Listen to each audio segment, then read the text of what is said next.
Во петтите поред денови на медиумска писменост со бројни активности Македонскиот институт за медиуми и изложбата Стаклена соба дигиталниот свет стапица за вашите лични податоци, која во организација на МИМИ делегацијата на Европската унија има за цел преку серија постери, видеоанимации и сликовито да долови какви се типови на податоци оставаме зад нас додека секојдневно користиме интернет. На оваа тема во студиото 5 на Македонската телевизија разговараме со Ивона Евтимова Василова од институтот. Добро утро и добре ни дојдовте. Благодарам за поканата. Дигиталниот свет, Ивона, знаеме дека нуди многу можности, супер за оние кои што го познаваат, многу ризици за оние кои што не знаат да ракуваат со истиот. Причина повеќе, петтите денови на медиумска писменост, оваа тема да се стави во фокус. Точно таа тема беше на петтите денови на медиумска писменост, кои што се во организација на мрежата на медиумска писменост при Агенцијата за аудио и аудиовизуелни медиумски услуги. Токму дигиталниот свет и влијанието на луѓето во дигиталниот свет, влијанието на дигиталниот свет врз луѓето беше темата на овие денови.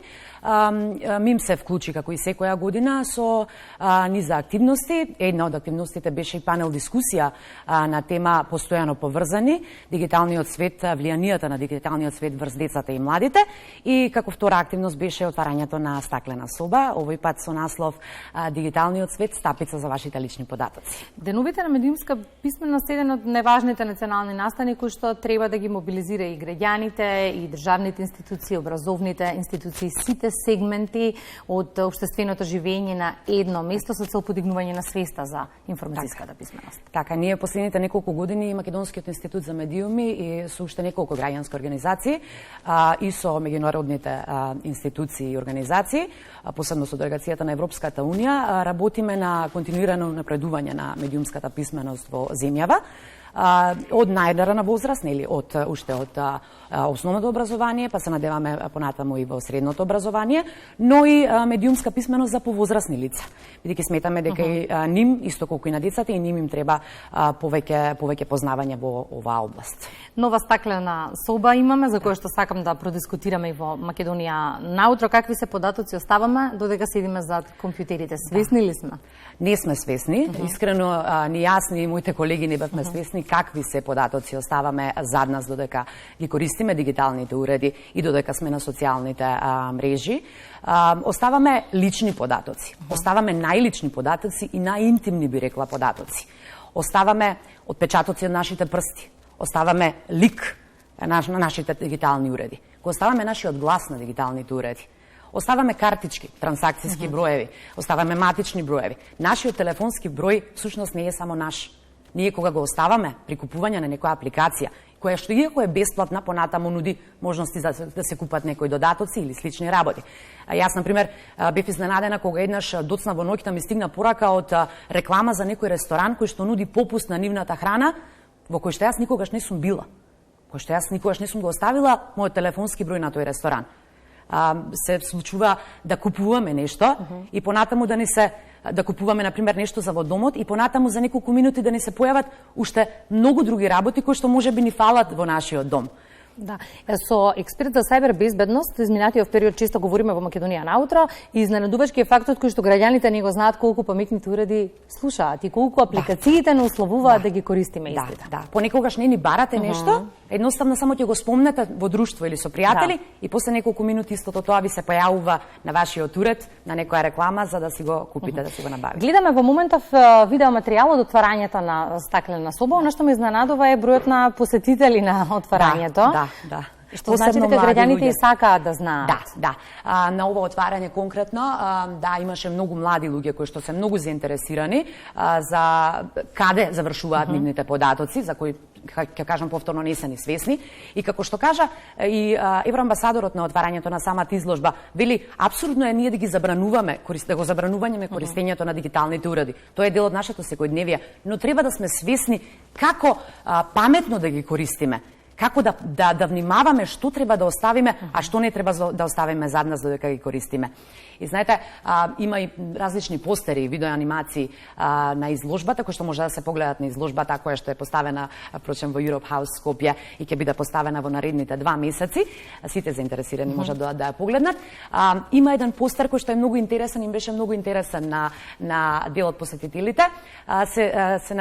Постерот е куќата на Марк Зукерберг, основачот на на Facebook, кој што пред неколку години има изјавено дека ерата на приватност е завршена. Самиот тој, кој што е основач на една од најголемите социјални мрежи, ако не најголема, тој кога го купил својот имот во Пало Алто во Калифорнија,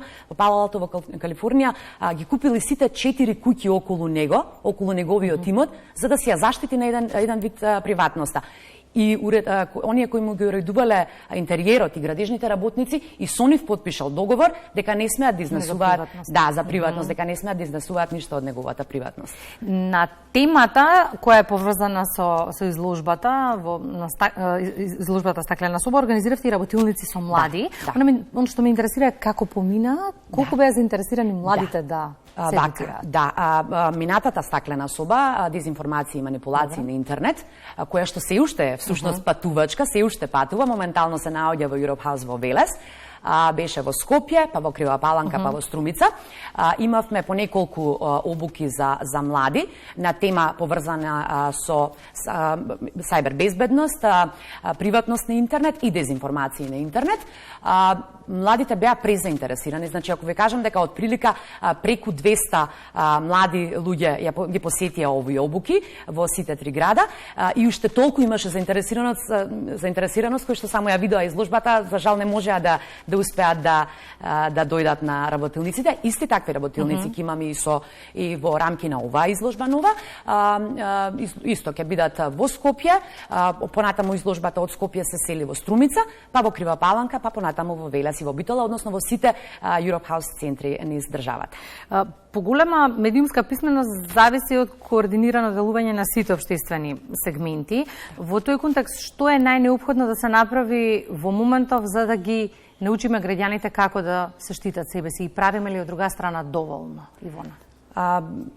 Мислам дека последните години правиме и повеќе од доволно и се повеќе медиумската писменост зема замав, како да кажам. Децата, ме радува што децата се многу посвесни или стануваат посвесни за опасностите кои што ги демнеат, да кажам, во дигиталниот свет. Ние се обидуваме оние две можеби најклучни гранки за унапредување на оваа област да бидат опфатени, односно образованието и медиумите.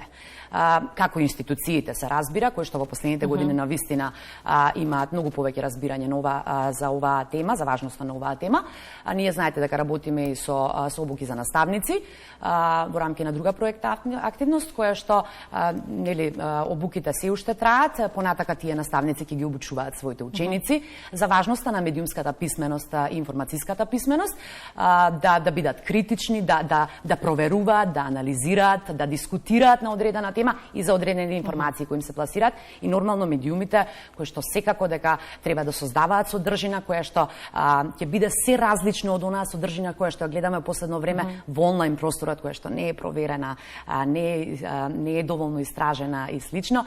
Значи медиумите кои што ќе создаваат содржина посебно за младите луѓе и кои што заедно со нас и со образование и со институциите ќе се работи на оваа тема и на предување на оваа тема во иднина. И самата споменавте дека во еден сегмент од разговорот споменавте дека и на отварањето на изложбата Евроамбасадорот Гир споменал дека не треба да бегаме од дигитализацијата, таа е наша секојдневна, треба да ја користиме правилно.